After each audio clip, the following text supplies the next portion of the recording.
की हाल चाल मेरे चीतो, I hope you all are doing very well. सब बेहतरीन तरीके से पढ़ रहे होंगे।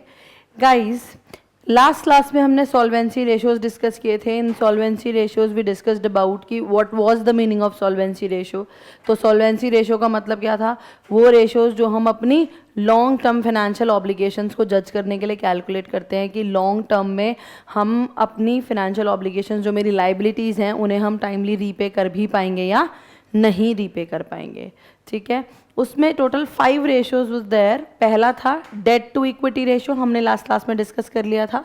डेट टू इक्विटी का मतलब क्या था? Debt upon equity, the ratio which tells us the relationship between debt and equity is debt to equity ratio.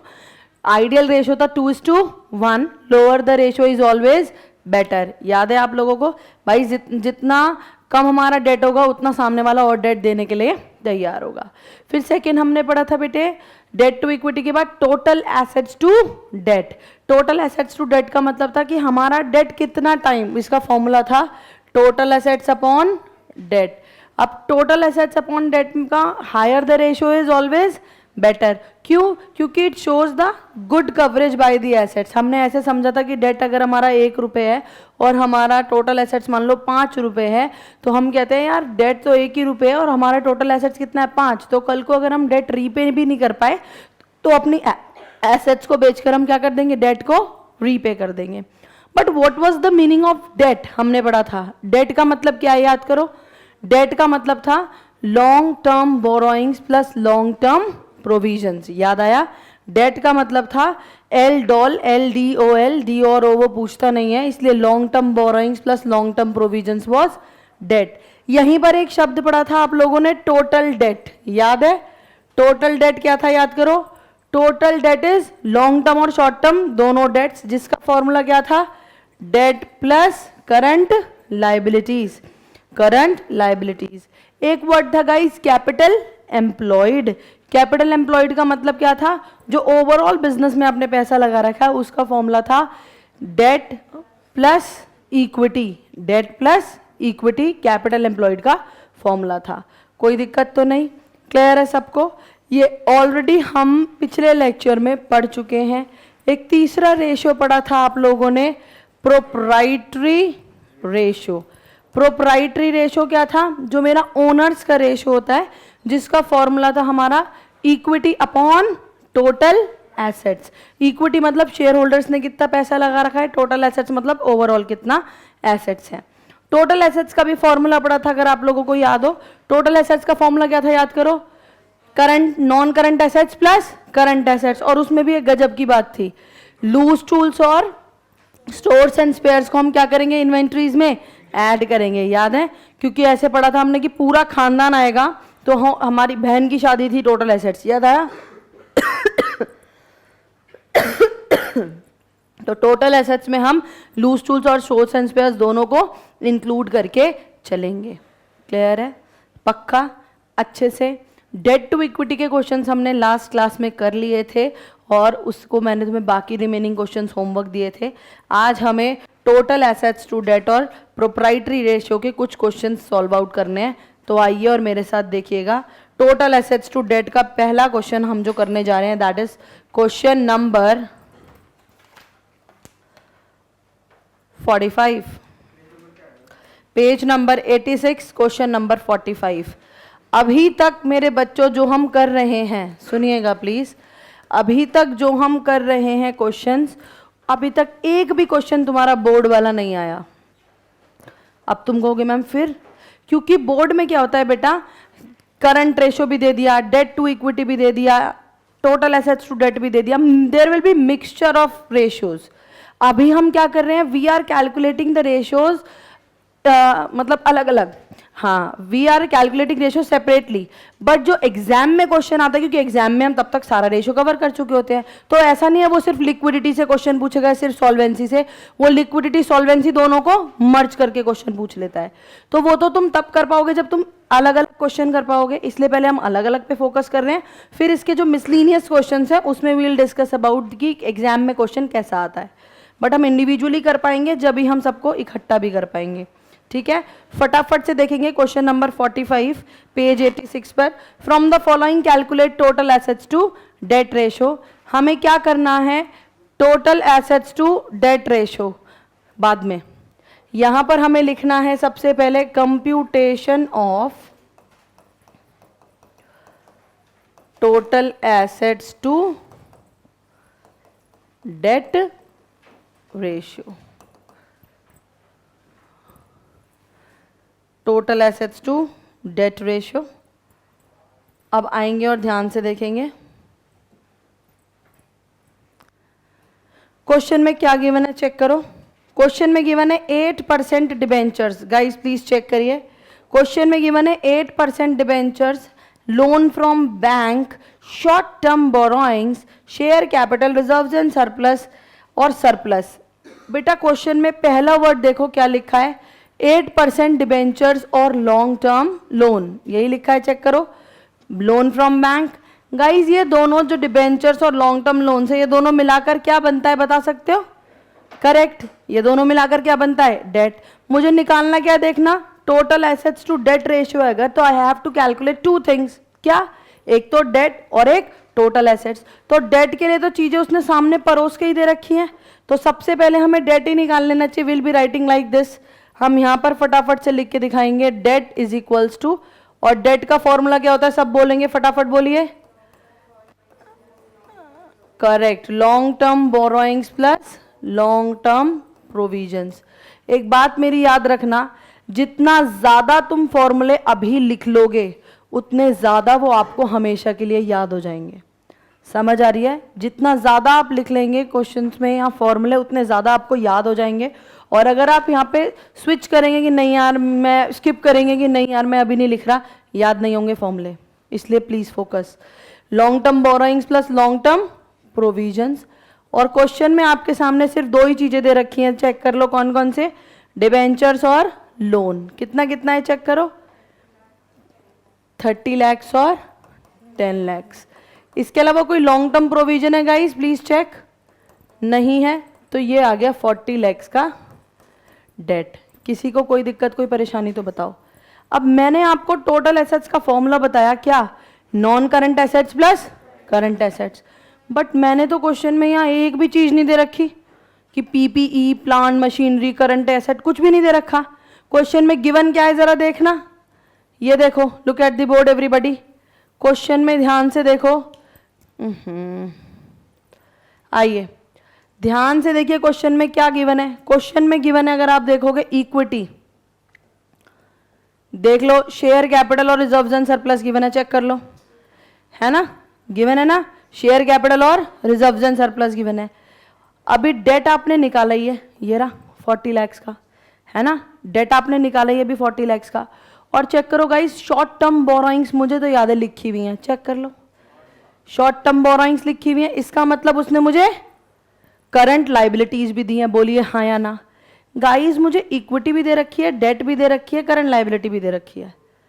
तो यहां पर non current asset plus current asset, यहां पे क्या बनता है गाइस? टोटल एसेट्स, बोलो हाँ या ना। तो यहां का टोटल और इधर का टोटल, दोनों का टोटल क्या होता है? सेम। तो टोटल एसेट्स का जो फॉर्मूला है, एक तो टोटल एसेट्स का फॉर्मूला क्या बनता है?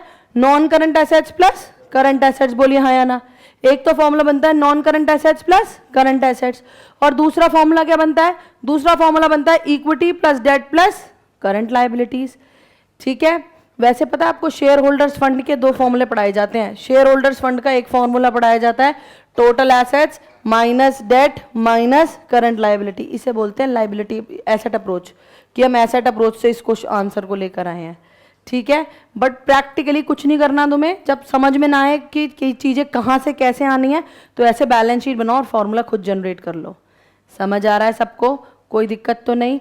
अब गाइस डेट तो तुमने कैलकुलेट कर रखा है, एक बार तुम गलती से भी जरा एक बार चेक करना, मैं कुछ समझाना चाहती हूँ। बेटा करंट लायबिलिटीज चेक करो, शॉर्ट टर्म बोरोइंग्स दे रखे हैं, प्लीज चेक। ये आपको 40 lakhs आपने निकाल लिया मेरे बच्चों। करंट लायबिलिटीज क्वेश्चन में ऑलरेडी गिवन है 8,60,000 की, वेरी नाइस। ये आगे नेक्स्ट तरफ देखो क्या लिखा है, share capital, reserves and surplus. Share capital लिखी है बच्चों 20 लाख की, रिजर्व्स एंड सरप्लस लिखे हैं 5 लाख के, और फिर उसके नीचे भी दिया है, चेक करो क्या दिया है, उसके नीचे दिया surplus that is balance in SPL 2,20,000। Guys इसका मतलब क्वेश्चन में look at the board, share capital दिया है कितने की, 20 लाख की, बोलो हाँ या ना। रिजर्व्स एंड सरप्लस दिए हैं 5 लाख के, और मेरे बच्चों यहीं पर फिर कह रहा है surplus that is balance in SPL 2,20,000। तीनों को प्लस कर दूं क्या, सोचो, क्या तीनों को प्लस करूंगी, नहीं, क्यों, क्योंकि रिजर्व्स एंड सरप्लस में ऑलरेडी ये सरप्लस क्या हो चुका होगा, इंक्लूड, बोलो हाँ या ना। अगर मैं ऊपर वाले वर्ड को सिर्फ रिजर्व्स लिख दूं, अगर मैं क्वेश्चन में 5 लाख सिर्फ क्या लिख दूं, रिजर्व्स, तो क्या तुम फिर 5 लाख में 2,20 प्लस करोगे, बोलो, फिर क्या तुम प्लस करोगे, हाँ, क्यों, क्योंकि आपको क्या चाहिए फिर, रिजर्व्स एंड सरप्लस, पर क्वेश्चन में 5 लाख फिर क्या दे रखा होता, सिर्फ रिजर्व्स। अब यहां पर बात समझ रहे हो, यहां पर उसने ऑलरेडी दे दिया रिजर्व्स एंड सरप्लस, जब ऑलरेडी रिजर्व्स एंड सरप्लस दे दिया तो क्या ये सरप्लस दोबारा ऐड होगा, नहीं, इसका मतलब 5 लाख इज ऑलरेडी इंक्लूडिंग 2,20,000। समझ आया।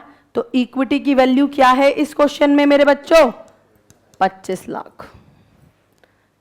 ये एग्जाम में आप जल्दबाजी में नहीं देखते हो रिजर्व्स लिखा है या रिजर्व्स एंड सरप्लस लिखा है, प्लीज क्वेश्चन में ध्यान से फोकस के साथ पढ़ना, रिजर्व्स लिखा है या रिजर्व्स एंड सरप्लस। क्वेश्चन में रिजर्व्स एंड सरप्लस लिखा है, इसलिए और सरप्लस आप एड ऑन नहीं करेंगे। क्लियर बच्चा, समझ आया भाई, समझ आ रहा है, आपसे पूछ रही हूँ पीछे सबसे, अच्छा।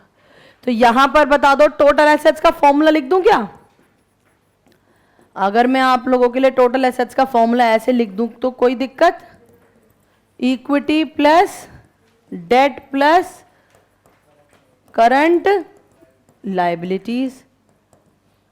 अब इक्विटी भी देखो, इक्विटी भी हम ऐसे प्लस करके दिखा देंगे, 20 लाख प्लस 5 लाख। डेट आपने ऑलरेडी निकाल रखा था कितना, 40 लाख, और करंट लायबिलिटी थी 8,60,000। बताइए किसी को कोई दिक्कत, कोई परेशानी, अगर किसी को कोई ये डाउट है कि मैम यहां 2,20 प्लस क्यों नहीं किया, तो you can raise your voice, please tell me, कोई problem, are you getting my point, because the question has already given reserves and surplus, तो इट मीन्स कि 220 is already included in that 5 lakh rupees. Done everybody, समझ आया। पर अगर इसी question में मैं स्विच कर दूं और मैं कह दूं रिजर्व्स एंड सरप्लस की जगह 5 लाख को क्या बोल दूं, रिजर्व्स 5 लाख, तो सिर्फ रिजर्व्स 5 लाख का क्या होगा बताओ, फिर हमारा ये 2,20,000 इस 5 लाख में ऐड हो जाएगा। समझ आ रहा है, पेपर में ध्यान से पढ़ोगे, रिजर्व्स दे रखा है रिजर्व्स एंड सरप्लस, जयंत बता दो कितना आया बेटे, 73,60,000। अभी तक मैंने फॉर्मूला नहीं लिखा था, अब मैं फॉर्मूला लिख के दिखा दूंगी, total assets to debt ratio, जो कि क्या आ जाएगा बेटे, टोटल एसेट्स अपॉन डेट, और दोनों ही वैल्यूज आपने लिख रखी हैं, 73,60,000 upon 40 lakhs, the answer will be 1.84 ratio 1. Clear to you guys? समझ आया सभी को? Done? All right. Next question number 47, इसी पेज पर आपके सामने क्वेश्चन नंबर 47। चलें आगे, ओके। हाँ जी, 10 minutes. Done everybody? Question 47. Question 47 में सेम यही बोला है guys, calculate total assets to debt ratio from the following. Calculate total assets to debt ratio from the following बोला है। और आपको देखो क्वेश्चन में क्या गिवन है, सबसे पहले गिवन है गाइस कैपिटल एम्प्लॉयड, फिर गिवन है share capital, reserves and surplus. जैसी शेयर कैपिटल और रिजर्व्स एंड सरप्लस दिखा आपके दिमाग में ये इक्विटी होता है, इक्विटी आपको दे दिया। फिर ट्रेड पेबल्स और आउटस्टैंडिंग एक्सपेंस, ट्रेड पेबल्स और आउटस्टैंडिंग एक्सपेंस क्या होते हैं, करंट लायबिलिटीज। तो दिमाग में आपके आना चाहिए यार, तीन चीजें दे दी, समझना पेपर में दिमाग को कैसे आपको रन करना है, क्योंकि बेटा ratio analysis is a chapter जिसमें आपको अपने दिमाग में पहले माइंड मैप बनाना पड़ेगा कि पहले क्या करूं, फिर क्या करूं, फिर क्या करूं, फिर उसे सॉल्व करना है। ठीक है, तो क्वेश्चन रीड करते टाइम ही माइंड मैप बनता है। कैसे, जैसे आपने पढ़ा कैपिटल एम्प्लॉयड, आपके दिमाग में उसका फॉर्मूला आ जाना चाहिए था। कैपिटल एम्प्लॉयड का फॉर्मूला बताया था, बताओ क्या, डेट प्लस इक्विटी, बिल्कुल सही। अब ये आपको गिवन है, उसके ही नीचे दो चीजें गिवन है, ध्यान से देखो, उसी के नीचे दो चीजें गिवन है, share capital plus reserves and surplus. तो सबको पता है share capital and reserves and surplus क्या हो जाएगा, इक्विटी। गाइस ये भी दे दिया, ये भी दे दिया, यहां से मुझे डेट मिल जाएगा या नहीं बताओ, यहां से मुझे डेट मिल गया, तो टोटल एसेट्स टू डेट का डेट तो मुझे मिल जाएगा। अब टोटल एसेट्स निकालने के लिए I got my debt, I got my equity and the question has also given me the current liabilities, है ना। The question has also given me the current liabilities. अभी हमने जस्ट पिछले क्वेश्चन में ही करा है, total assets is equals to what, equity plus debt plus current liability. Question हो जाएगा सॉल्व, बोलिए हाँ या ना, क्लियर टू एवरीबॉडी, हो जाएगा क्वेश्चन, फटाफट से करके दिखा दो। चलो यहां पर लिखो कंप्यूटेशन ऑफ, जो निकालना है total assets to debt ratio. आप अभी क्या कर रहे हैं पता है, आप अभी बोर्ड के क्वेश्चन की सिर्फ प्रिपरेशन कर रहे हैं, अभी तक बोर्ड का क्वेश्चन आपके सामने आया नहीं है। ठीक है गाइस, चलिए आएंगे। सबसे पहले मैं लिख दूं capital employed is equals to, आप चाहो तो फॉर्मूला डेट की फॉर्म में भी लिख सकते हो, debt is equals to capital employed minus equity. But मैं कोशिश ये करूंगी कि आप जो भी मैंने आपको फॉर्मूला जिस फॉर्म में सिखाया आप उसी फॉर्म में याद रखें, क्योंकि हम अगर बार बार उसकी फॉर्म बदलते जाएंगे तो हम क्या हो सकते हैं, कंफ्यूज। ठीक है, तो फटाफट से बताओ capital employed is equals to debt plus equity. Capital employed कितना था, capital employed is 60 lakhs is equals to debt मुझे कैलकुलेट करना है, और इक्विटी के लिए question has given me 20 and 16, तो दोनों को प्लस करके दिखा देंगे, share capital plus reserves and surplus. बताइए डेट कितना आ गया, डेट आ गया 24 lakhs। अब जैसे ही आपके पास डेट आ गया, you will be calculating total assets, और टोटल एसेट्स के लिए हमें क्वेश्चन में गिवन है equity plus debt plus current liabilities. Guys मैं इसी क्वेश्चन में एक चीज और बताऊं, आप इसे ऐसे भी तो कर सकते थे, डेट प्लस करंट लाइबिलिटी की जगह वर्ड क्या लिख सकते हो, टोटल डेट्स। तो आप क्वेश्चन को एक स्टेप और बढ़ा सकते थे, total debt is equals to debt plus current liability, फिर next equity plus total debt is total assets. Don't waste your time, but पता होना चाहिए, क्योंकि पता नहीं कौन से क्वेश्चन में वो कैपिटल एम्प्लॉयड की जगह टोटल डेट दे देता। भाई इसी क्वेश्चन में वो कैपिटल एम्प्लॉयड की जगह मुझे क्या दे सकता था, टोटल डेट, और मुझे करंट लाइबिलिटी दे सकता था, मैं वहां से भी डेट निकाल सकती थी। समझ आया? चलिए बताइए, इक्विटी कितना निकाला, यहां निकाला था अभी 36 lakhs, प्लस डेट अभी निकाला 24 लाख। करंट लाइबिलिटीज के लिए दो चीजें दे रखी हैं, trade payables plus outstanding 8 lakh और 40,000, 8 लाख प्लस 40,000। बता दीजिए कितना आ गया, 68 lakhs 40,000। अब जिस चीज का आंसर पूछा है वो लिख दो, total assets to debt ratio, और total assets to debt ratio का फॉर्मूला लिख दोगे, total assets upon debt, and you are already having the value, total assets है 68,40,000 होल डिवाइडेड बाय डेट कितना है 24 lakhs। आंसर बताइए 2.85 रेशियो 1। अगर comment पूछा होता तो what will be your comments if the question has asked you comment, the ratio is good, है ना। This ratio is showing a good ratio because we are having assets कितनी, double से भी ज़्यादा, है ना, अप्रॉक्सीमेटली 3 टाइम्स हमारी assets हैं डेट से, तो it is a very good ratio. We can easily get the debt from the market. Done everybody? समझ आया सभी को? चलिए नेक्स्ट क्वेश्चन देखेंगे and that is question number 49 on next page. Question number 49.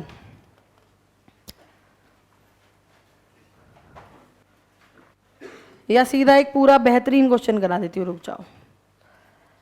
Question number, चलो कर लो, 49 ही करो.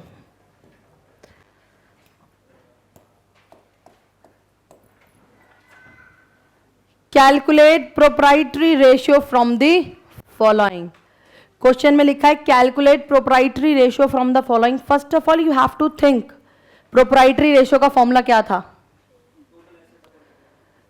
गलती, equity upon total assets. Switch कर दिया, और ये गलती इससे नहीं बेटा, किसी से भी हो जाती है. तो इसे याद रखने का पता है तरीका क्या है? इसे याद रखने का तरीका है टोटल एसेट्स टू डेट में टोटल एसेट्स ऊपर आता है ना, यहां पर टोटल एसेट्स डिनोमिनेटर में आता है. दूसरा तरीका प्रोप्राइटरी रेशियो का मतलब होता है कि टोटल एसेट्स में से हमारा मतलब प्रोप्राइटर ओनर्स का पैसा कितना है. तो टोटल एसेट्स ऑब्वियसली नीचे जाएगा ना, मतलब डिनोमिनेटर में जाएगा. समझ आ रही है how you have to think? तो दो चीजें चाहिए मुझे क्वेश्चन में. क्या? एक तो टोटल एसेट्स और दूसरा इक्विटी. क्वेश्चन में क्या गिवन है चेक करो. PPE current assets. ये तो मजेदार बात है, पहली लाइन में ही नॉन करंट एसेट और करंट एसेट दे दिया, दोनों को प्लस करके क्या आ जाएगा बताओ? Total assets. पहली लाइन में टोटल एसेट्स दे दिए. नीचे चेक करो 8% डिबेंचर्स, मॉर्गेज लोन. बेटा मुझे बताओ डेट और मॉर्गेज लोन दोनों को प्लस करके क्या आ जाता है? नॉन करंट लाइबिलिटीज या डेट बोल सकते हो, हाँ या ना, है ना. और हमें चाहिए क्या? इक्विटी. नीचे देखो कह रहा है bank overdraft, trade payables, current liabilities. Oh my God, मुझे दो चीजें चाहिए, एक टोटल एसेट्स वो तो मिल गया, एक मुझे चाहिए इक्विटी. पर इक्विटी का फॉर्मूला तो शैली मैडम ने सिखाया, share capital plus reserves and surplus, और उन दोनों में से तो कुछ भी नहीं दे रखा. तो कैसे करना चाहिए? जब समझना है तो क्या करना है? एक बार बैलेंस शीट बना के देखनी है. भाई साहब ये टोटल एसेट्स दे दिया या नहीं बताओ? ये तो दे दिया, अभी मैं कैलकुलेट भी करके दिखाऊंगी. इसके अलावा क्वेश्चन में क्या गिवन है चेक करो.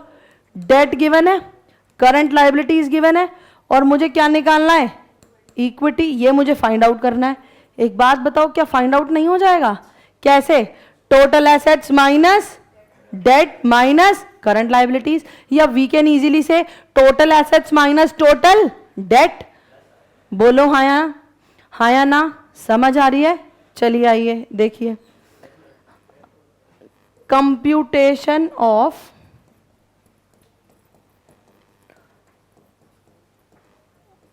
Proprietary ratio. अगर आप चाहो तो आप सबसे पहले प्रोप्राइटरी रेशियो का फॉर्मूला भी लिख सकते हो इफ यू वांट.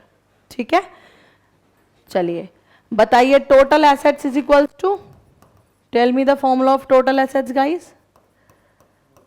हाँ बिल्कुल, non current assets plus current assets. और क्वेश्चन में बड़ी खुशी की बात है कि दोनों ही चीजें सबसे पहले स्टेप में लिख के दे रखी हैं.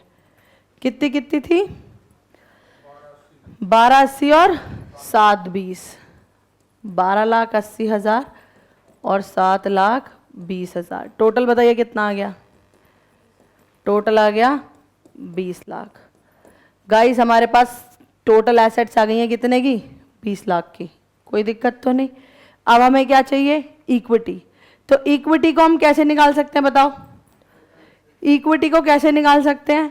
इक्विटी को हम यहाँ फॉर्मूला लिख सकते हैं. अभी हमने फाइंड आउट तो किया, इक्विटी का फॉर्मूला हमने अभी फाइंड आउट किया. टोटल एसेट्स में से अगर हम ये दो चीजें क्या कर देंगे? माइनस, तो हमारे पास क्या आ जाएगी? इक्विटी, है ना. तो यहां पर भी गॉट दी फॉर्मूला इक्विटी. इसे बोलते हैं एसेट अप्रोच से इक्विटी निकालना. मैं बार बार इस बात पे क्यों फोकस कर रही हूं मेरे बच्चों? क्योंकि जो आपका वाइवा होता है, जो एक्सटर्नल एग्जामिनर आता है, वो कई बार फॉर्मूला आपसे ऐसे पूछता है, tell me the formula of equity. आपको ब्लंटली याद होता है share capital plus reserves and surplus. वो तुरंत दूसरा क्वेश्चन आपके ऊपर बोलते हैं, tell me from the asset approach. अब बच्चा कहता है एसेट अप्रोच क्या, क्योंकि आपकी मैडम ने तो ये बैलेंस शीट सिखाई है आपको और कहा है बैलेंस शीट बनाओ, जो जो दे रखा है वो लिखो और निकाल लो। मैंने तुम्हें शॉर्टकट सिखा रखा है बिल्कुल easy.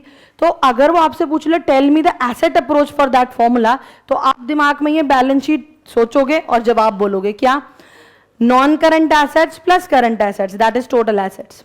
Total assets minus current liabilities minus debt, this is the formula for equity. और अगर वो बोले और कोई एक और फॉर्मूला बताओ इक्विटी का, तो आप इसी फॉर्मूले को और शॉर्ट में क्या बोल सकते हो, total assets minus total dates.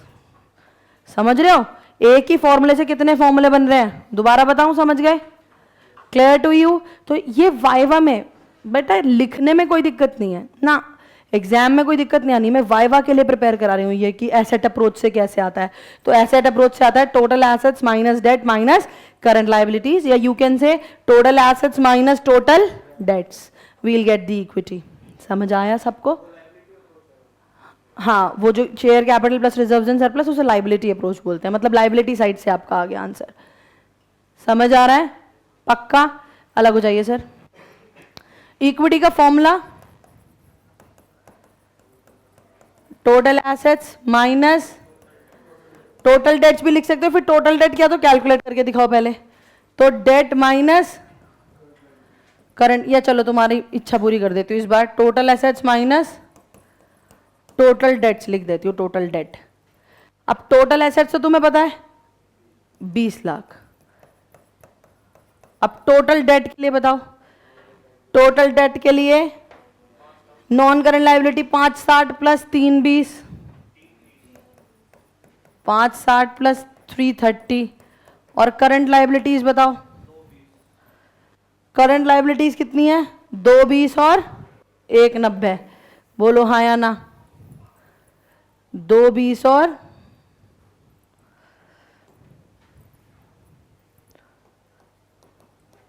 190।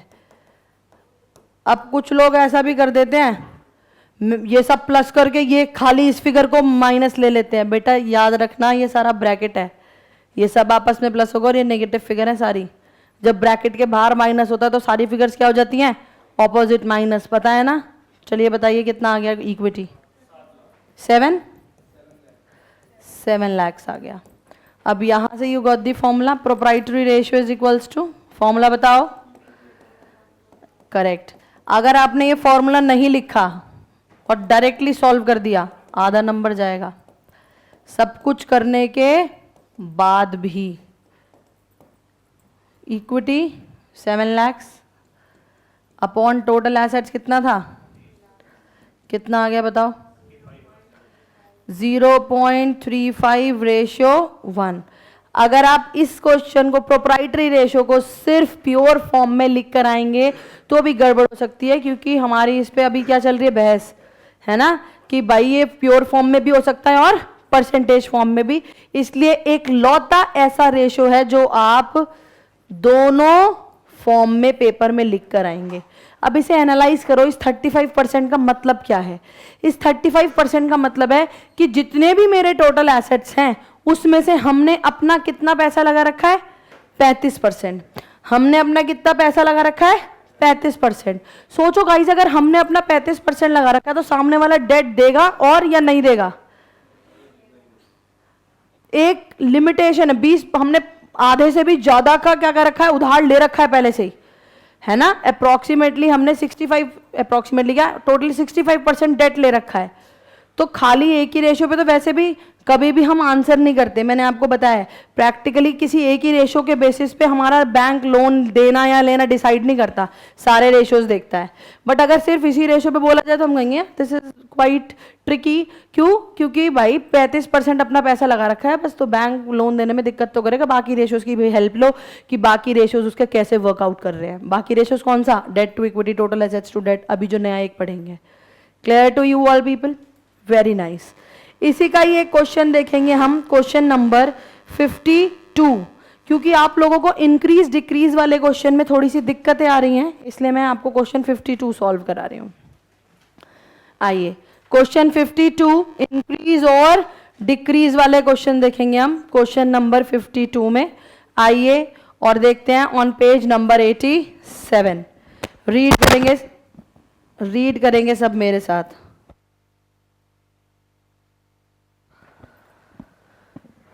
The proprietary ratio of Gautam printers. आइए क्वेश्चन 52 क्वेश्चन कह रहा है the proprietary ratio of Gautam printers is 0.8:1। Gautam printers का प्रोप्राइटरी रेशो दे रखा है कितना? 0.8:1। इसका मतलब 80% हमारा खुद का पैसा लगा हुआ है, समझो बात को। इसका मतलब टोटल हमारा पैसा कितना लगा हुआ है? 80%। पहले ही बताओ, आगे का क्वेश्चन तो बाद में पढ़ेंगे, पहले ही बताओ अगर हमने अपना पैसा 80% लगा रखा है, डेट मिलेगा या नहीं? भाग के मिलेगा, भाग के मिलेगा, है ना, क्योंकि 80% हमने पैसा लगा रखा है, 20% बाहर वालों का पैसा, तो पैसा भाग के मिलेगा। तो क्वेश्चन कह रहा है प्रोप्राइटरी रेशो था हमारा कितना गाइस? क्वेश्चन में गिवन है कि प्रोप्राइटरी रेशो इज, बोलिए कितना? 0.80:1। ठीक है, अब इसी को ना दिमाग में कोई वैल्यूज ले लिया करो, जैसे 0.80:1 है तो इंक्रीज डिक्रीज वाले क्वेश्चन में आप इसे लेट आउट कर देंगे, जैसे 8 लाख अपॉन 10 लाख। दिमाग में खुद सोच लो, 80,000 अपॉन 1 लाख भी ले सकते हो, 80,000 अपॉन 1 लाख भी ले सकते हो, 8,000 अपॉन 10,000 भी ले सकते हो, 8 रुपए अपॉन 10 रुपए भी ले सकते हो, मर्जी आपकी है। ठीक है, आगे देखो, क्वेश्चन का कहना है state with reasons whether the following transactions will increase, decrease or not change the proprietary ratio। हमारे क्वेश्चन में ये बताना है कि हमारा इस रेशो पे ये बढ़ेगा, घटेगा या कोई चेंज नहीं होगा। सबसे पहला पॉइंट पढ़ेंगे, obtained a bank loan of ₹2 lakh from bank payable after 5 years। इसका मतलब आपने क्या ले लिया? लोन ले लिया। अब बेटा देखो कैसे सोचना होता है, आपको अच्छी तरह पता है we follow double entry system, and in double entry system every transaction has 2 aspects. तो you have to think about the 2 aspects. When you will be receiving bank loan from the bank for long term, what will be happening in your business? एक तो रोकड़ा आ रहा होगा। सोचो, अगर तुमने 5 लाख का, 5 लाख वैल्यू दे रखी है ना, क्वेश्चन में 2 लाख की वैल्यू दे रखी है, कह रहा 2 लाख का तुमने लोन ले लिया। अब सोचो, प्रोप्राइटरी रेशो का फॉर्मूला दिमाग में होना चाहिए, क्या होता है बताओ? Equity upon total assets. अब यू हैव टू थिंक कि जब मैंने 2 लाख का लोन लिया तो 2 लाख का लोन लेने से 2 बातें हुई। क्या? एक तो मेरे बच्चों मेरी नॉन करंट लायबिलिटी बढ़ी 2 लाख रुपए से, बोलिए यस और नो? यस, एक तो मेरी नॉन करंट लायबिलिटी बढ़ी, दूसरा मेरे पास क्या बढ़ा? कैश बढ़ा 2 लाख रुपए, बोलो हाँ या ना? कैश बढ़ा मतलब मेरा एसेट्स बढ़ा, बोलिए यस और नो, है ना? मेरा एसेट्स इंक्रीज हुआ। अगर हमारा एसेट इंक्रीज हुआ तो सामने आपके बताओ क्या इक्विटी में कोई चेंज आया? Share capital plus reserves and surplus, सोचो सोचो सोचो, नहीं। पर क्या टोटल एसेट्स में चेंज आया? हाँ, टोटल एसेट्स में क्या चेंज आया बताओ? टोटल एसेट्स में चेंज आया कि हमारी एसेट्स बढ़ गई। टोटल एसेट्स में क्या चेंज आया? हमारी एसेट्स बढ़ गई। अब सोचो, ये 10 लाख की जगह 2 लाख बढ़ा दो, ऊपर तो कोई चेंज नहीं रहा, ऊपर तो 8 लाख ही रहा, और नीचे 8 लाख की जगह क्या हो गया? 12 लाख। तो मुझे बताइए प्लीज, 8 लाख की जगह अगर 12 लाख हो गया तो टेल मी क्या होगा? रेशो इंप्रूव होगा या डिक्लाइन होगा? रेशो इंप्रूव होगा या डिक्लाइन होगा? वेरी नाइस, रेशो क्या हो जाएगा? डिक्लाइन। समझ आ रहा है या नहीं? Clear to you all people? तो यहां पर आप आंसर कैसे लिखेंगे guys? How you will be writing the answer? सबसे पहले आप क्या लिखेंगे? डिक्रीज। और डिक्रीज क्यों आप बताओ? Because total assets are increasing with कितने रुपए बताओ? Total assets are increasing with या by? total assets are increasing by 2 lakh rupees and there is no change in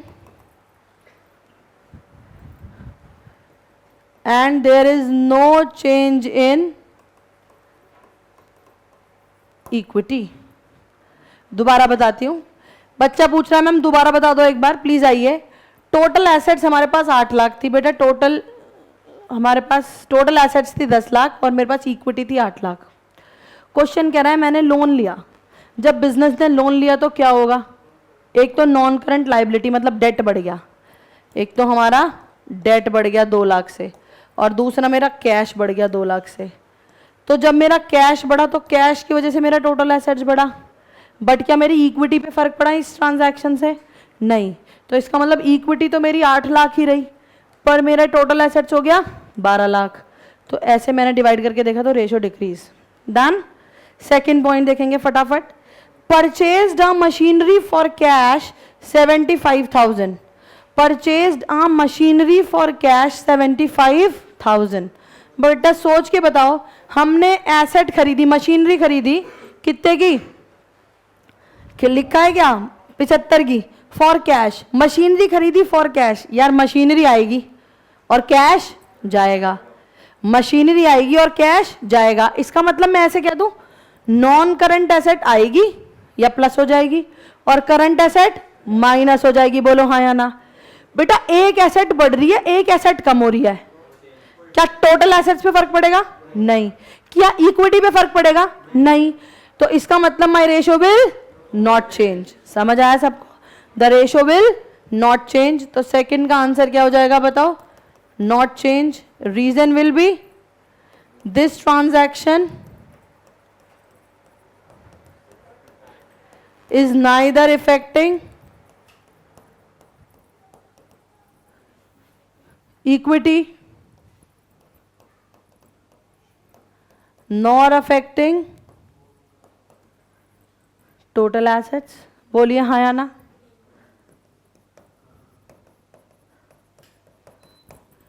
क्योंकि अगर आप चाहते हो तो आप ऐसे लिख सकते हो, अगर आप चाहते हो तो आप एक्सप्लेन कर सकते हो कि मेरी मशीनरी बढ़ रही है, कैश कम हो रही है, तो नलिफाई हो रहा है इफेक्ट। ठीक है, तो आप ऐसे लिख सकते हो, by purchasing machinery. If you want then you can explain, वैसे ज़रूरी नहीं है। By purchasing machinery for cash, जिसे 100 मार्क्स चाहिए वो लिखेगा, कॉमा नॉन करंट एसेट्स, हाँ जी, are increasing by rupees 75,000 and current assets are decreasing by rupees 75,000, full stop। Therefore total assets are not changing।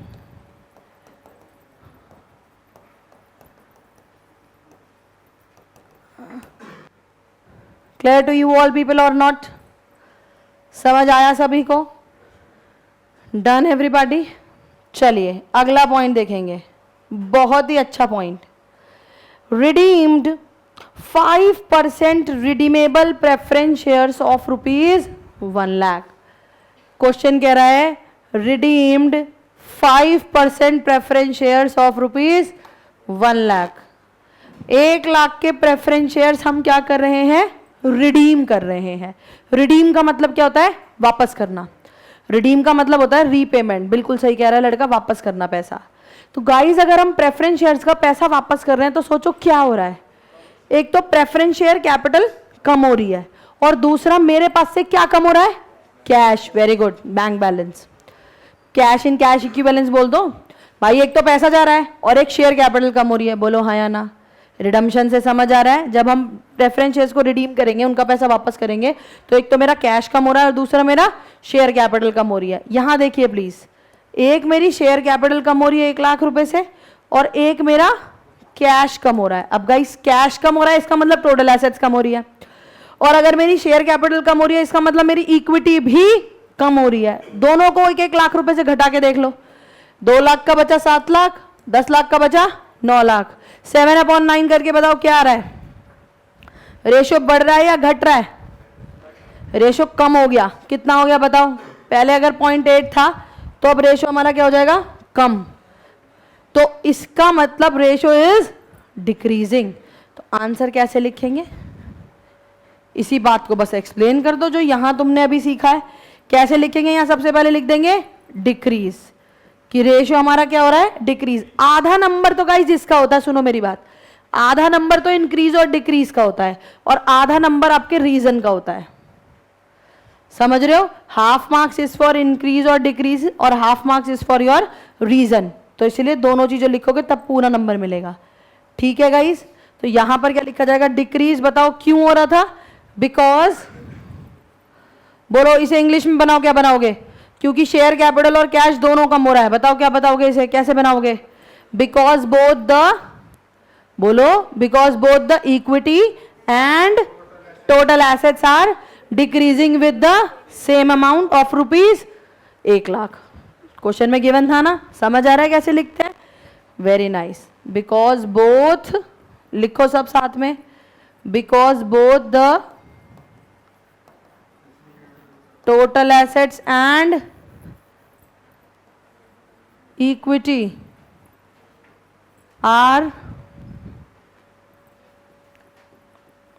decreasing by rupees 1 lakh. Clear to you all people? समझ आया सभी को? चलिए next point देखेंगे, last point इस question का। Issued equity shares to the vendors of the machinery purchased for rupees 4 lakh. कह रहा है आपने इक्विटी शेयर्स दिए हैं। Guys very important point. कह रहा है आपने इक्विटी शेयर्स दिए हैं for the purchase of machinery. आप याद करो जब आपने शेयर कैपिटल चैप्टर पढ़ा है वहां पे एक टॉपिक पढ़ा है other than cash. Other than cash में हम एसेट खरीदते थे तो उसके बदले में हम क्या देते थे? पैसे ना देकर शेयर देते थे। कह रहा है 4 लाख रुपए की आपने एसेट खरीदी और उस 4 लाख के बदले में आपने क्या दे दिया? शेयर। सोचो सोचो सोचो, एक तो मेरे पास क्या आई? मशीनरी, बात बोलो हाँ या ना, और दूसरा मेरे पास से क्या जा रहा है? शेयर्स बढ़ रहे हैं या कम हो रहे हैं? कैश नहीं जा रहा, यही तो समझने वाली बात है। मैंने क्या दिए हैं? शेयर्स इशू करे हैं। इसका मतलब एक तो मेरी क्या बढ़ गई गाइस? इक्विटी बढ़ गई, बोलो हाँ या ना, शेयर्स बढ़ गए, इक्विटी शेयर्स। और दूसरा मेरे पास मशीनरी बढ़ गई, बोलो हाँ या ना। इसका मतलब मेरी नॉन करंट एसेट भी इंक्रीज हो गई। यस और no guys, are you getting my point? इसका मतलब आपकी टोटल एसेट भी बढ़ गई 4 लाख से और आपकी इक्विटी भी बढ़ गई 4 लाख से। गाइस बढ़ा दो ना, 8 लाख अपॉन 10 लाख को 4-4 लाख रुपए बढ़ा दो। ये आ गया कितना? 12 लाख। ये आ गया 14 लाख। 12 लाख अपॉन 14 लाख करके बताओ रेशो बढ़ रहा है या कम हो रहा है? 0.85 हो रहा है। तो 8 से 0.85, इसका मतलब रेशो इज इंक्रीजिंग। समझ आ रहा है? और आंसर क्या लिख दोगे? Because both the values are increasing by rupees 4 lakh. लिख दो फटाफट से, खत्म हो गया question. The ratio is increased because, reason बताइए? बिकॉज बोथ द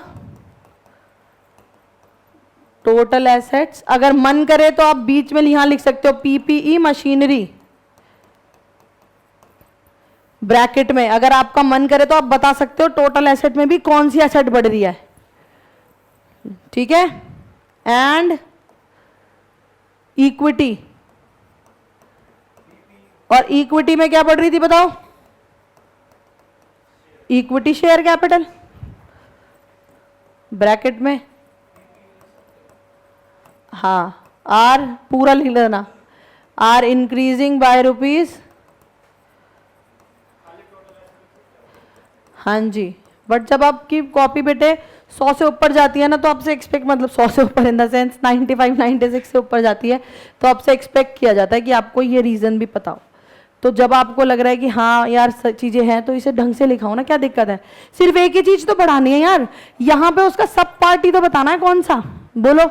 कोई बहुत बड़ी चीज है और इसे, एक सेकेंड, इसे नहीं लिख के आओगे तो नंबर नहीं कटेगा, पर निकम्मो अगर इसे गलत लिखा है तो नंबर कट जाएगा। इसलिए अगर 100% श्योर हो तो इसे लिखना, और वरना कोई जरूरत नहीं लिखने की, सीधा सीधा ऐसे लिख के छोड़ाना टोटल एसेट और इक्विटी। ऐसा ना हो टोटल एसेट में तुम इसे इंटेंजिबल पे लिख के दिखा रहे हो मशीनरी परचेज को, भाई वो तो ब्लंडर है, फिर नंबर नहीं मिलेगा। इसलिए इफ यू आर 100% श्योर तो आप लिखो, अदरवाइज सिर्फ इसका न्यूमरेटर डिनोमिनेटर लिखो, मौज लो। समझ आ रही है? सबको क्लियर है गाइस? अच्छे से, वेरी नाइस। ये तो थी हमारी लास्ट क्लास के लिए मेहनत। पिछली क्लास में हमने कॉन्सेप्ट कवर किया और आज की क्लास में हमने इसके कवर किए न्यूमेरिकल्स। अब हम पढ़ने जा रहे हैं सॉल्वेंसी रेशियोज। टोटल 5 थे गाइस, हमने अभी 3 पढ़ लिए। Debt to equity done with numericals, total assets to debt अभी खत्म किया, तीसरा प्रोप्राइटरी रेशियो अभी खत्म हुआ। अगले जो 2 रेशियोज हैं दैट आर वेरी इंपॉर्टेंट, और वो 2 रेशियोज कौन से हैं? अगले 10 मिनट में खत्म हो जाएंगे। 10 मिनट भी नहीं लगने मुझे उन्हें समझाने में, फिर उसके न्यूमेरिकल्स करेंगे and class will be over. तो गाइज कौन से 2 रेशियोज और हैं, बहुत ध्यान से देखेंगे। सबसे पहला इसी में ही बता दूं, है ना? आओ, सबसे पहला मतलब 4th रेशियो है, पहले इजी वाला बता देती हूं, debt to capital employed ratio. क्या नाम है बताना? Debt to capital employed ratio. अब एक बात बताओ, do you need my help? Do you need my help to calculate this ratio? You know its formula, क्योंकि मैंने आपको सिखा रखा है, नाम में ही फॉर्मूला छुपा है। बताओ सब? हाँ, वाह, very nice. Debt upon capital employed, बहुत बढ़िया। मेरी क्या जरूरत है तुम लोगों को? बिल्कुल भी जरूरत नहीं है। आइए अगले में जरूरत है बेटे। इसमें नहीं है, बट अगला वाला नहीं बता पाएंगे मेरे बिना। आइए, debt upon capital employed. Guys यार सबको पता है डेट का फॉर्मूला, यार इतनी देर से इतनी मेहनत करो, बताओ डेट का फॉर्मूला क्या करना? Non current liability. अरे नॉन करंट लाइबिलिटीज तो निकम्मो डेट का दूसरा नाम है। हाँ, long term borrowings plus long term provisions. पता है मुझे डेट का formula. Capital employed, capital employed correct. ये फॉर्मूला मत भूल जाना, बस तुम सब भूल जाना, पर कैपिटल एम्प्लॉयड का फॉर्मूला मत भूल जाना। क्या होता है? डेट प्लस इक्विटी, मतलब मेरा जो भी मैंने लंबे समय के लिए उधार ले रखा है प्लस जो अपना खुद का पैसा लगा रखा है कंपनी ने, उसे बोलते हैं debt plus equity, that is capital employed. तो गाइज कैपिटल एम्प्लॉयड, अब मैं एग्जांपल समझाती हूं, अब बाकी तुम मुझे खुद बताओगे। मान लो तुमने टोटल कैपिटल एम्प्लॉयड को मैं और इलेबोरेट करके लिख रही हूं, डेट प्लस इक्विटी, यही था कैपिटल एम्प्लॉयड का फॉर्मूला। ठीक, मान लो ये है 5 लाख, ठीक, तो यहां आएगा 5 लाख प्लस मान लो इक्विटी है गाइस 10 लाख मान लो। तो मुझे इसे एक्सप्लेन करो, ये क्या आया? 5 लाख अपॉन 15 लैक्स, कितना है रेशियो बताओ? 0.33:1। Please analyse because I don't want you to cram. मैं नहीं चाहती तुम कोई भी पॉइंट इस चैप्टर में रटो, इसे समझो, इसे दिल से सोचो। देखो, दिल वाली आंखें लगाओ, यहां लगाओ दिल वाली आंखें। इसका मतलब क्या है? देखो 5 लाख टोटल पैसा लगा रखा है कैपिटल एम्प्लॉय। हाँ देखो ये लगा रहे हैं, ये आंख है तेरी, आया चल के कहीं और ही लगाना इस दिल को। यहां देखो ये दिल लगा रहे हो, आंखें लगाओ, यहां सिर्फ दिमाग लगाओ। 5 लाख आ जाओ, 15 लाख रुपए, इसका मतलब टोटल बिजनेस में कंपनी ने कितने पैसे लगा रखे हैं? 15 लाख। 15 लाख में से 15 लाख में से उधारी कितनी है? सिर्फ 5 लाख। इसका मतलब अगर मैं परसेंटेज में, मैं इसे बोल नहीं सकती, बट अगर मैं इसे परसेंटेज में कैलकुलेट करना चाहूं, इसका मतलब 33% पैसा तो हमने, 33.33% तो हमने किससे ले रखा है? उधारी। बोलो हाँ या ना। और बाकी का 67 किससे ले रखा है? अपना खुद का पैसा लगा रखा है। बोलो इसका मतलब यही है या नहीं? अरे समझ पा रहे हो या नहीं? मुझे बताओ, जितनी ज्यादा उधारी होगी वो अच्छी या जितनी कम उधारी होगी वो अच्छी? एग्जैक्टली क्योंकि जितनी कम उधारी होगी सामने वाला उतने जल्दी मुझे क्या देगा? उधार। और लॉन्ग टर्म सॉल्वेंसी का पॉइंट ही ये है कि क्या मुझे लंबे समय का उधार और मिल जाएगा या नहीं। तो अगर मैंने कम पैसा उधारी ले रखा है तो मेरे पे इंटरेस्ट का बर्डन कम है, बताओ हाँ या ना? यार अगर मैंने कम उधार ले रखा है तो मेरे पे इंटरेस्ट का बर्डन कम है। मैं जो पैसा कमा रही हूँ उसमें से मेरे को इंटरेस्ट, अभी मेरा कोई इंटरेस्ट का ब्याज का कोई खर्चा नहीं आया मेरे सर पे। मेरे सर पे कोई फाइनेंशियल ऑब्लिगेशन ऐसी नहीं है कि अगर मैं नहीं पे कर पाई तो क्या होगा। तो यहाँ higher the ratio is better या lower the ratio is better? Well done, समझ गए? रटने की जरूरत नहीं है। पेपर में अगर कहीं भी अटक जाओ और कमेंट लिखना हो तो 1 सेकंड के लिए एक स्टेप बैक फुट होना, ठीक है, और फिर चक्का लगा देना। समझ गए बात को? ठीक है, कैसे सोचना है उसका फॉर्मूला ऐसे इलेबोरेट करके लिखना, खुद ब खुद समझ आ जाएगा। अरे यार इसका मतलब खुद इमेजिनरी एग्जाम्पल से ले लेना। और पहली बात तो इमेजिनरी एग्जाम्पल लेने की जरूरत ही नहीं पड़ेगी क्योंकि जब वो कमेंट बोलेगा तो आपको ये वैल्यूज पहले ही लिखी हुई होंगी। मान लो मैं इसी क्वेश्चन को यहाँ पे कमेंट बोल देती, बताओ कमेंट करो, तो आप कमेंट क्या करके आते कि हेयर डेट टू इक्विटी तो debt to capital employed ratio is less, तो the firm can easily get the long term loan from the bank because the amount of debt in total capital employed is less than equity. तो आराम से इसे loan मिल सकता है। और जब भी कमेंट लिखोगे, क्योंकि क्वेश्चन तो एक ही का कमेंट मांग रहा है, पर बैक ऑफ द माइंड हमेशा याद रखना कि बैंक्स सिर्फ एक ही रेशियो पर आंसर नहीं निकालते कि सिर्फ डेट टू इक्विटी कैलकुलेट कर लिया या सिर्फ टोटल एसेट्स टू डेट। वो सबको कंबाइन करके स्टडी करके इंटरप्रेट करके ही लोन्स देते हैं। Clear to you? हाँ जी। नहीं, डेट टू इक्विटी बताता है डेट कितना और इक्विटी कितना। डेट अपॉन कैपिटल एम्प्लॉयड बताता है टोटल कैपिटल में से डेट कितना। डेट टू इक्विटी सिर्फ मुझे ये बताता है कि मेरा डेट कितना है और मेरी अपना पैसा कितना है। यहां पर वो ये बता रहा है टोटल जितना पैसा तूने लगा रखा है, अपना भी और दूसरे का भी, उसमें से डेट कितना है। डिफरेंस है। समझ आया सभी को? इजी? पक्का? अभी तक इसमें खुद बताओ। डेट टू इक्विटी फॉर्मूला पता है, total assets to debt formula पता है, debt to capital employed formula पता है। फोर्थ, प्रोप्राइटरी रेशियो फॉर्मूला याद कर लिया हमने, इक्विटी अपॉन टोटल एसेट्स, मतलब पता होना चाहिए खुद का पैसा कितना है टोटल एसेट्स में, तो इक्विटी अपॉन टोटल एसेट्स। आखिरी और सबसे बेहतरीन रेशो एग्जाम में आने के चांसेस ज़्यादा हैं और इसका फॉर्मूला और इसके न्यूमेरिकल्स सबसे ज़्यादा, अगर मैं सॉल्वेंसी में सबसे ज़्यादा बोलूँ कि क्या आता है तो सबसे ज़्यादा आने की प्रोबेबिलिटी इसी रेशियो के जो अब मैं पढ़ाने जा रही हूँ, और नाम से इसका पता भी नहीं लगा पाओगे। आओ, फिफ्थ रेशियो क्या? फिफ्थ, मुझ में तो इतना है नहीं जितना तुम में भाई, अब पढ़ लो। आइए,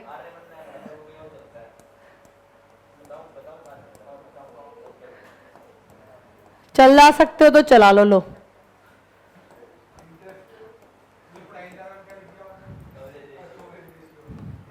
नाम पढ़ के अगर बता सकते हो क्या है तो बता दो। इंटरेस्ट कवरेज रेशियो, हाँ कह रही है इंटरेस्ट को कवर कर लो। बात तो सही है भाई, नाम से तो यही पता चल रहा है इंटरेस्ट को कवर कर लो। हाँ बेटे, टोटल इंटरेस्ट, अच्छा ओके।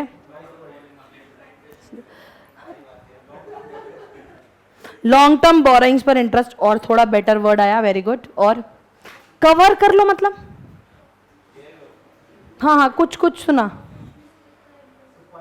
प्रॉफिट में से कितना इंटरेस्ट, कितना परसेंट इंटरेस्ट जाता है? लगभग 25% करेक्ट, 7 मतलब 40 कह सकती हूँ। चलिए आइए और समझाती हूँ। कोई फॉर्मूला लगा पा रहे हो क्या? मतलब जैसे अभी डेट टू कैपिटल एम्प्लॉयड मैंने बाद में लिखा, तुम्हारे दिमाग में उसका फॉर्मूला पहले आ गया था, डेट अपॉन कैपिटल एम्प्लॉयड। क्या इसका फॉर्मूला आ रहा है कुछ दिमाग में? हाँ सही बात है, कह रहे हैं आप किस लिए हो। बिल्कुल बेटा, मैं तो इसीलिए ही हूँ। आओ, इंटरेस्ट कवरेज रेशियो का मतलब होता है हाउ मेनी टाइम्स, पहली बात इसका आंसर कौन सी फॉर्म में आएगा? टाइम्स फॉर्म में। ओ माय गॉड, अब तक मेरे सारे रेशियोज का आंसर किस फॉर्म में आ रहा था? Pure form. प्योर फॉर्म बोलते थे, देखिए क्या बोलते हैं उसे? Pure form. अब तक हमारे सारे आंसर्स लिक्विडिटी रेशियोज हो, चाहे सॉल्वेंसी के 4 पढ़ लिए, वो सारे कौन से फॉर्म में थे? प्योर फॉर्म में। पहली बार ऐसा रेशियो आया है जो कौन सी फॉर्म में है? इंटरेस्ट कवरेज रेशियो, जो सबसे पहली बार किसमें है? टाइम्स फॉर्म में है। समझ आ रही है बात? तो आइएगा और देखिएगा, इंटरेस्ट कवरेज रेशियो, पहली बात ये कौन सी फॉर्म में आएगा इसका आंसर? टाइम्स फॉर्म में। अब इसका फॉर्मूला क्या होता है और इसका मतलब क्या होता है, पहले ये समझो। इसका मतलब होता है how many times my profit is covering my interest on long term debts. जैसे इंटरेस्ट लिखा, तुमने कहा मैम इंटरेस्ट को कवर करेगा। अब फिर एक ने बोला मैम टोटल इंटरेस्ट को कवर करेगा। फिर एक बच्चे ने बोला जब मैं सॉल्वेंसी की बात कर रहा हूं, इसका मतलब मैं सिर्फ कौन से ब्याज की बात करूंगा? सिर्फ लॉन्ग टर्म वाले ब्याज की बात करूंगा। आ रही है बात समझ में? इतना प्रिसाइसली तुम पहुंच गए थे कि मैं सिर्फ इंटरेस्ट कौन सा देखूंगा? हम सिर्फ इंटरेस्ट कौन सा देखेंगे? सिर्फ लॉन्ग टर्म वाला देखेंगे। समझ आ रही है बात? अब इसका मतलब क्या है? इसका मतलब यह है कि मैं जितना इंटरेस्ट दे रही हूं, बिजनेस जितना इंटरेस्ट लॉन्ग टर्म डेट्स पे कर रहा है, उसका कितना टाइम्स वो प्रॉफिट कमा रहा है। ठीक है, मैं फॉर्मूला लिखती हूं and then you will get to know कि है क्या। ठीक है, आइएगा और समझिएगा। बेटा इसे समझने में 5 मिनट्स लगेंगे, ध्यान से। इसलिए फॉर्मूला देखो इंटरेस्ट कवरेज रेशियो का क्या होता है। पहले मैं आपके सामने फॉर्मूला लिखने जा रही हूं, और फॉर्मूला होता है net profit before interest and tax. इसे शॉर्ट में बोला जाता है EBIT। क्या बोला जाता है? एबिट नहीं, EBIT। E stands for earning. E stands for earning. अभी I will be explaining this figure to you. वैसे in business studies part B you will be solving one numerical.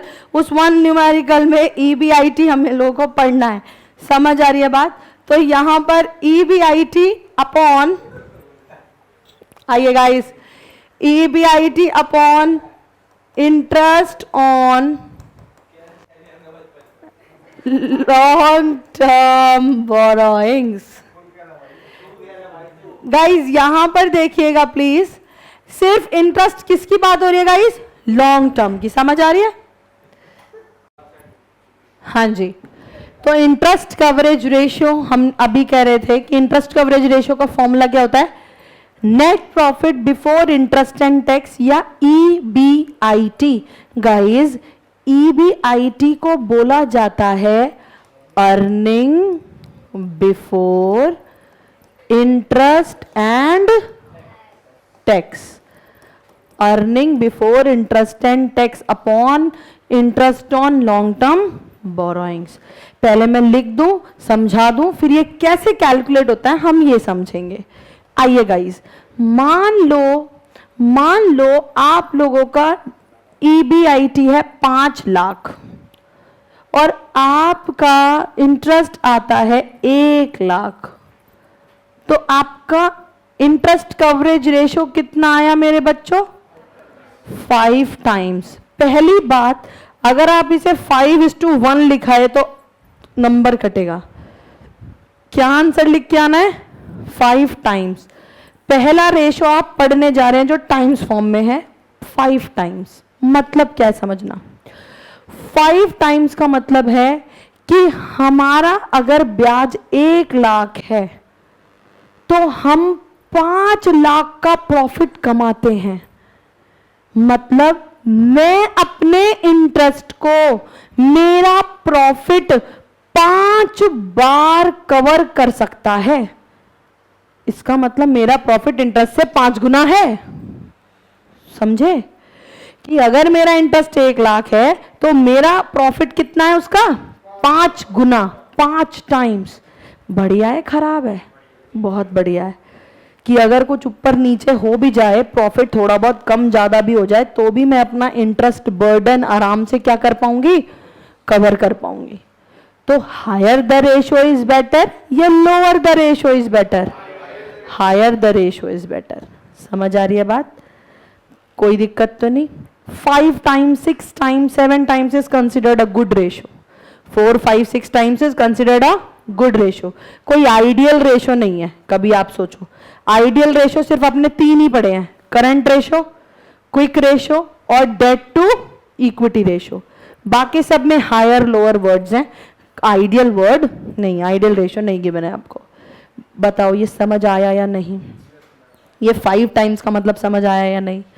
अब बात आती है guys, how we will be calculating interest on long term borrowings and how we will be calculating the EBIT। सबसे पहले long term borrowings, बेटा आपको question में कुछ इस तरीके से गिवन होता है, 10% डिबेंचर्स ऑफ रुपीज मान लो 20 लाख, तो इसका ब्याज बता सकते हो क्या आप? बोलो, ब्याज बता सकते हो क्या इसका? 10% डिबेंचर्स ऑफ रुपीज 20 लाख का ब्याज बताओ। अरे अभी तो इंटरेस्ट में सीखा है आप लोगों ने, कैसे करते हो बताओ? 20 लाख का क्या करोगे? 10%, 2 लाख। बोलो हाँ या ना? ये ऐसे ही कैलकुलेट होता है इंटरेस्ट। या मैं कह दूं मान लो 5% मॉर्टगेज लोन। मॉर्टगेज लोन किसे कहते हैं? जो हम उधार लेके, हम कोई कोलेटरल सिक्योरिटी रख के देते हैं, लॉन्ग टर्म ही होता है। और मान लो ये 1 लाख रुपए का है, तो 1 लाख का 5% विल बी 5,000। तो टोटल इंटरेस्ट आपका कितना हो जाएगा बताओ?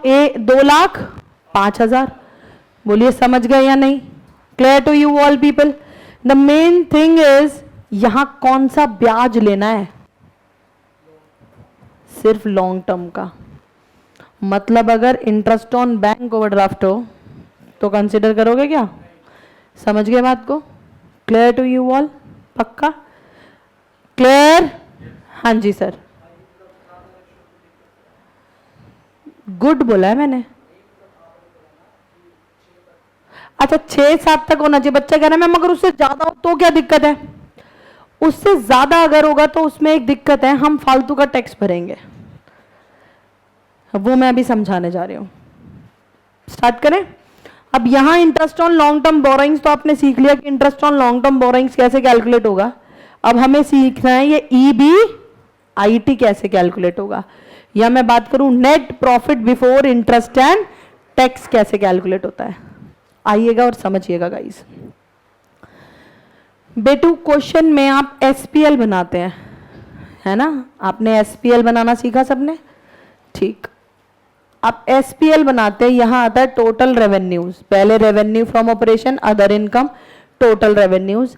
एक्सपेंसेस में था CPCEF, F मतलब था फाइनेंस कॉस्ट, जिसमें सारा इंटरेस्ट आता था। बोलो हाँ या ना?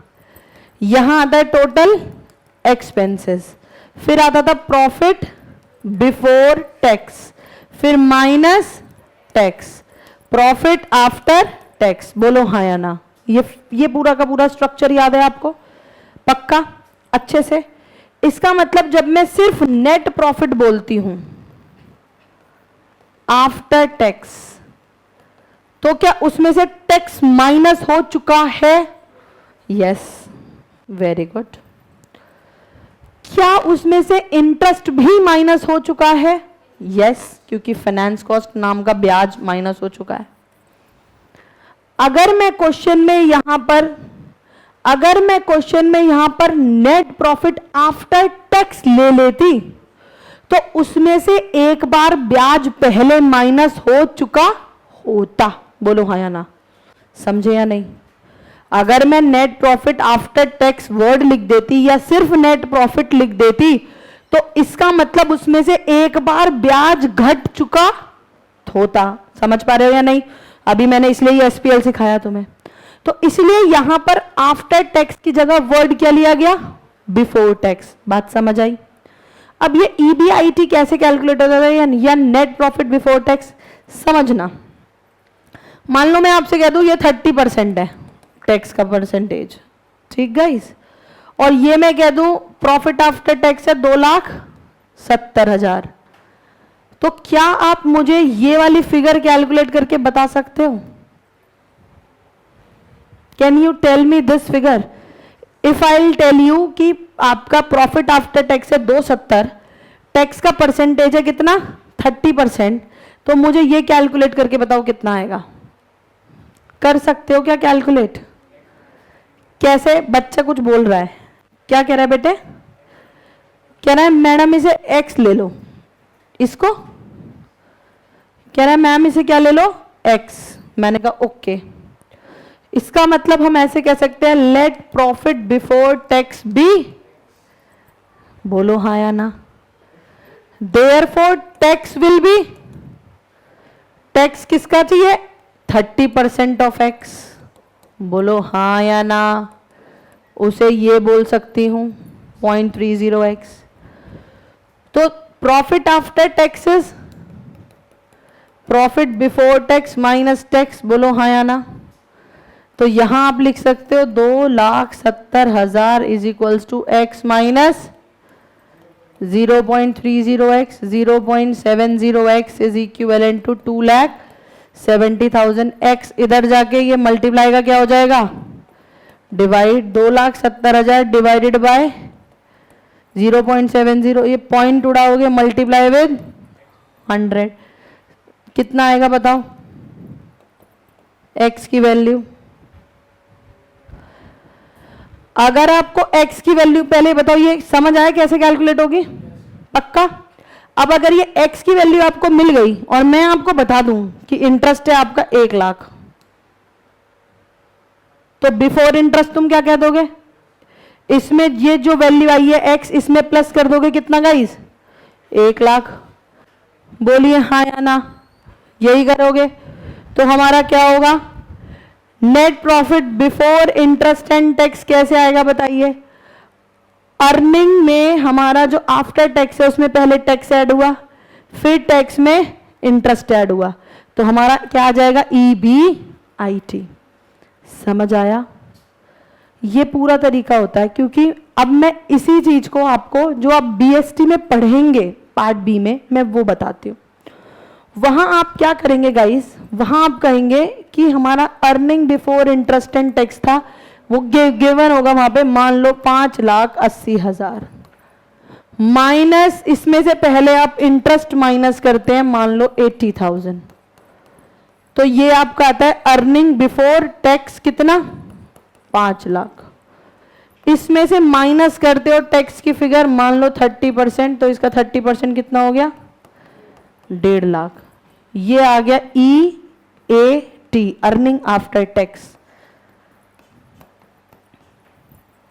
ये इस तरीके से आपको वहां पे पढ़ाया जाएगा। एक न्यूमेरिकल है, वहां पे ये बताया जाता है BST में कि आपका डेट आप और कितना ले सकते हो बिजनेस में, आपको और उधारी लेना चाहिए या खुद का पैसा लगाना चाहिए। ठीक है, तो वहां बहुत डिटेल में आपकी टीचर समझाएंगे। इस तरीके से इसका फॉर्मेट होता है। तो पेपर में मेरा सजेशन आप लोगों को ये है, आप इस तरीके का फॉर्मेट बनाना, जो आपको गिवन हो वो लिख देना, ये गिवन होगा, बाकी इसकी परसेंटेज गिवन होगी। तो let this figure be x का 30%, तो ये ऐसे करके आंसर आ जाएगा। समझ आ रही है? और फिर इसमें ये तुम्हें अच्छी तरह पता, अगर ये 80,000 माइनस का है तो ये प्लस होके ये आंसर आ जाएगा। समझ गए बात को या नहीं? कोई दिक्कत तो नहीं? पहले लॉन्ग कट तो समझ लो, कह रहा है शॉर्टकट नहीं है कोई है? पहले लंबा रास्ता तो बता दूं, छोटा रास्ते पे तभी तो चल पाओगे। पहले दिशा ज्ञान तो दे दूं, right left east west north south, या सीधा कह दूं ले शॉर्टकट। क्वेश्चन समझा दूं पहले, फिर लॉन्ग कट सिखा दिया, फिर शॉर्टकट सिखाऊंगा। अभी लॉन्ग रूट तो समझ ले। पहले बताइए, इंटरेस्ट कवरेज रेशो का मतलब समझ आ गया? इंटरेस्ट कवरेज रेशो का फॉर्मूला क्या है? How many times, this ratio tells us that how many times my profit is covering my long term interest. समझ आया? Clear to you all people? अच्छे से पक्का? चलिए क्वेश्चन करेंगे। आइए, क्वेश्चन आ रहा है आपके सामने 59, page number 88, page 88, question number 59।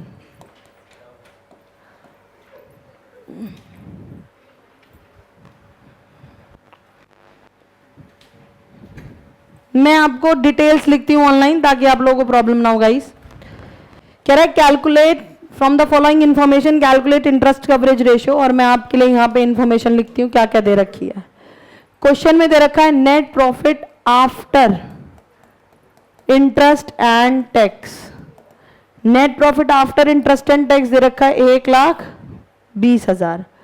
Rate of tax दे रखा है guys 40%। Next 15% debentures 1,00,000, 12% mortgage loan 1,00,000। Question में आपको ये इंफॉर्मेशन गिवन है guys, profit after interest and tax, tax का रेट शॉर्टकट अभी बता दूंगी, डोंट वरी। और क्वेश्चन में बोला calculate the interest coverage ratio. तो first of all what you will be doing is you will be calculating interest coverage ratio. सबसे पहले आप लिख के दिखाओगे computation of interest coverage ratio. लिखो, सबसे पहले यहां पर जो निकालना है वो लिखेंगे आप, कंप्यूटेशन ऑफ, बताओ, interest coverage ratio. Computation of interest coverage ratio. Formula पता है आप लोगों को क्या है? EBIT, net profit before interest and tax upon interest on long term borrowings. दिमाग में अगर पता है तो पहले इंटरेस्ट निकाल लो ना। सबसे पहले यही करना है आप लोगों ने। सबसे पहले आप लोगों को क्या निकालना है guys? Interest on long term borrowings. Guys ये तो कोई भी बता सकता है मेरे को। 12% डिबेंचर्स, 15% डिबेंचर्स, 12% मॉर्गेज लोन, क्या हो जाएगा? कैलकुलेशन हो जाएगी कैसे? पहले लॉन्ग टर्म डेट्स पर 1,00,000 पर कितना मेरे बच्चों? 15%, और दूसरा प्लस 1,00,000 पर कितना percent? 15,000 plus 12,000 will be 15,000 plus 12,000 will be 27,000। इसका मतलब मुझे पता चल गया इंटरेस्ट कितना है? 27,000। सबसे बेस्ट है, आप ऐसे दिमाग में सोच सकते हो। EBIT is equals to I don't know minus interest, मुझे पता चल गया इंटरेस्ट कितना था? 27,000। यहां क्या आ जाता है? बिफोर टैक्स, मुझे नहीं पता, माइनस टैक्स। टैक्स का परसेंटेज कितना है? 40%। EAT गिवन है 1,20,000। बोलो हाँ या ना। ये मैंने आपके लिए लिख दिया, दोनों तरीके से समझा रही हूं मैं, ऐसे भी और ऐसे भी। ठीक, चलो आ जाओ। सबसे पहले मुझे बताओ, अर्निंग आफ्टर टैक्स दे दिया और टैक्स का परसेंटेज दे दिया 40%। पेपर में 1,20 का 40% मत कराना। ये लिखने का तात्पर्य आप लोगों के लिए यही है कि ताकि आप ये समझें कि इस फिगर का 40% कैलकुलेट होता है, ना कि 120 का। जल्दबाजी में तुम 120 का 40% निकाल के उसे प्लस करके काम खत्म करते हो। प्लस भी नहीं, माइनस, और उल्टा काम कर देते हो। प्लस करो चाहे माइनस, वो गलत है, क्योंकि 120 इज दैट फिगर जो यहां से माइनस हो चुकी है। समझ आ रही है? बताओ। लेट प्रॉफिट बिफोर, बोलो, profit before tax be x, therefore tax will be 0. अरे समझ पा रहे हो? नहीं। Profit after tax will be profit before tax minus tax. मैंने पूरा लिखा है तुम्हारे लिए, एग्जाम में इतना सब लिखने की जरूरत नहीं होती। प्रॉफिट बिफोर टैक्स एक्स है, टैक्स ये है, आफ्टर टैक्स की फिगर 1,20,000 दे रखी है। यहां से मुझे एक्स की फिगर बताओ कितनी आ गई? X is equals to 1,20,000 upon 0.60, कितना आ गई? 2,00,000। गाइस इसे यहां लिख के दे दो। एक्स की फिगर कितनी है? 2,00,000 में से गया तो 80,000। इसका मतलब ठीक है। अब एक बात बताओ, अगर ये 2,00,000 है और ये 27,000 माइनस क्या है, तो यहां फिगर क्या रही होगी? 2,00,000। बोलो हाँ या ना।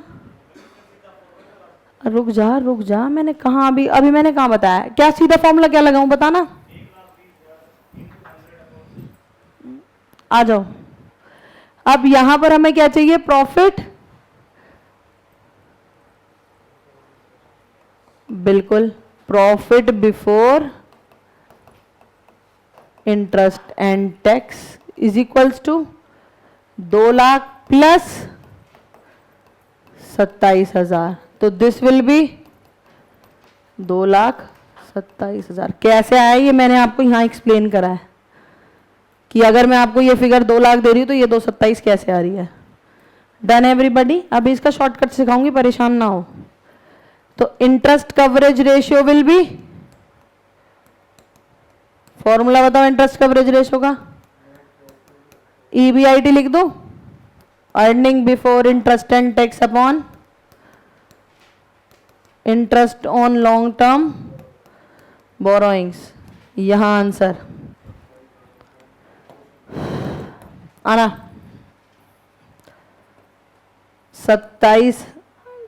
2,27,000 अपॉन 27,000 कितने टाइम्स आ रहा है?